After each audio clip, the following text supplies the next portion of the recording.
So in this episode, we will cover two big stories from last week.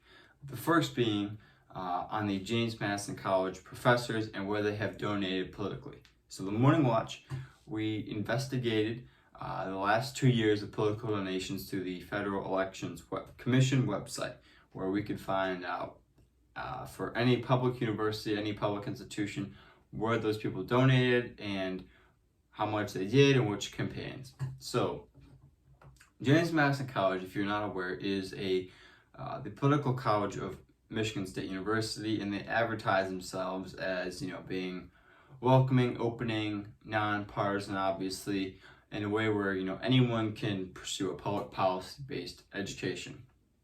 And the concern of this article, as many people wrongly point out, is not to decide whether or not it is, good or bad where these donations go, but to just present the fact that this is what's happening, and you can make your own fair assessment of it. Obviously, there's some logical conclusions to make, but that again is not, written in the article, nor something the Morning Watch is trying to produce. So, we researched professors who donated of the college, and it turns out there were, I believe, 9 professors that had donated between 2018 and 2020. And in short, they all went to Democrat campaigns, whether it was Alyssa Slotkin, Joe Biden, through the platforms Act Blue. There was also just some smaller races that they donated to. Also, Pete Buttigieg, Kamala Harris. And this totaled over, a few thousand. And this is not the first time. This has been a second of article like this, where last year we've written a similar article to this, where we looked at donations from 2017 to 2018. Again, same thing. All these professors that donated of that college for at least since 2017, so for the last 3 years now, have donated to Democrats. And again, this is all publicly available data. And again, we're not deciding, why or if this is good or not. We're just presenting what has happened. And again, this is a political college of Michigan State University. Of course, personally, this would raise some questions as to the education that students were getting, the views that they're putting in the college. And again, we have seen a lot of factual-based reporting coming out of the college of different, events they've hosted. There was another event, I believe, just last year where they had a panel on Islam and feminism, but they were essentially arguing, one of the panelists saying, we have less stereotypes at MSU because most students vote blue, most students vote Democrat. And again, some very similar other stories across campus. Again, check the website for more details. Article right on the front page. Make sure to also subscribe to the website and follow us on Facebook, Instagram, and Twitter. Now, moving on to the second article we had last week. This one had a very interesting title. So it was called "Follow the Yellow Brick Road: Your Journey Towards Anti-Racism," hosted by Dr. Darrell King, Associate Director, Multicultural Business Programs in the Broad Business College. So this event asked attendees essentially a lot of things, but one of the main things was how they asked attendees how racist ideas and actions have shaped their identity. So overall, this event seemed very not only targeted towards, I would say white people, just the way they were saying what they were saying, and also I kind of assumed that, everyone, regardless of who they are, had already either experienced or contributed to racism. So,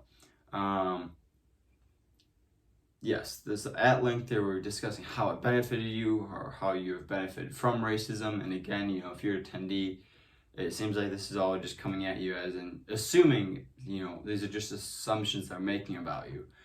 Which again, we should point out, making assumptions on how someone perceives race or has been perceived by race is, as faulty. And again, this program was very focused in on implementing anti-racism education, not just in college, not just in high school, not just in junior high, not just in elementary, but in kindergarten. So they want to start off as early as possible, how you can understand anti-racism, education in kindergarten. That's beats me. Most kids are just trying to either show up decently, learn the alphabet, learn numbers, let's start there probably before we go anything farther. This is a series, so there should be other stories coming up, and this event really pointed out to a book that was that's pretty famous now, but it's called White Fragility. Famous for the wrong reasons, maybe, at least to people on the right. So again, they really heavily focus on this book called White Fragility, which is essentially a very, asks what does it mean to be white? How has being white shaped my life? And it also says, all white people have been socialized into racist systems, and it is inevitable that we all have blind spots. So again, it's coming very quickly and very, decisively to these conclusions about people's race and how they've been treated or how they have treated others. And again, they really, really want to stress that racial inequality that is also intersectional and related to class, gender, sexuality. And the teacher even said, the lecturer who's African American said he could still be the next George Floyd, regardless of his background, regardless of his education, regardless of what we see today. So it seems that this seminar, obviously, not bad to be. We want to be, against racism. We want to be, for a diverse community, and also for free speech, ability to free discussion, but also we're not, this event seemed very one-minded. Not only did it seem one-minded, but it seemed that it had nothing to point out about the steps forward this country has made, or different, states have made, different communities have made for, a better life for all people. And again, many attendees, they shared, why they were at the event. Some attendees said, I joined this meeting to educate myself, love for mankind. Another said, I want to teach my 11-year-old daughter to be anti-racism. Another said, desire to be a better ally. And then another person said, be a better ally to people of color. And then another one said, speak to my family and friends on this matter. So most attendees were definitely, very happy to be there. Again, some of the material they were presenting, very interesting. Also, this is sponsored by MSU, and this is also comes after just a recent story where another racial seminar, like a racial lecture, stuff about race, stuff like that, was sharing, breathing techniques to reduce racial stress. So this stuff seems very prevalent at MSU. They're probably going to have a lot more racial-oriented trainings and stuff like that, just given, the last year. And I'm sure they're going to have, in terms of political relations, maybe we'll see more of this trend. Maybe it'll diversify. We hope it would diversify, obviously. But we are working on an article looking at the donations made by such a diversity staff of Michigan State University. So whether it's, Office of, Inclusion and Intercultural Initiatives, or the Office of Institutional Equity, want to look at there, see where they're donating. If there's an interesting, trend, whatever it may be, we'd like to report. Again, I'm not trying to tell you what to believe about these donations, but the fact is, if they are donating, in a certain decisive way, each student, each, parent has the right to know, and it is a public institution.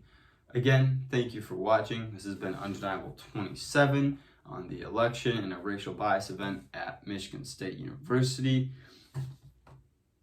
And please definitely follow us on Instagram, Facebook, and Twitter, and be sure to subscribe. We'll have more articles coming out, but also before we go, a quick announcement. Thanksgiving is obviously next week, and that will be our last week. Right before Thanksgiving, we're going to end for the semester, since students will be off for a bit for Thanksgiving. Students will come back or be back in class for another week of regular classes, and then on the week after that, they do exams, and then they're off for Christmas break, and won't be back until, I believe, the 11th of January. So from next week, from the 20th on to essentially January 11th or 10th, whenever that day is, that Monday we come back, or at least online, we're not going to be at normal operations. We're still going to be hopefully doing a few stories through that time. We're going to have themed weeks like we did in the summer, so you can stay up to on content.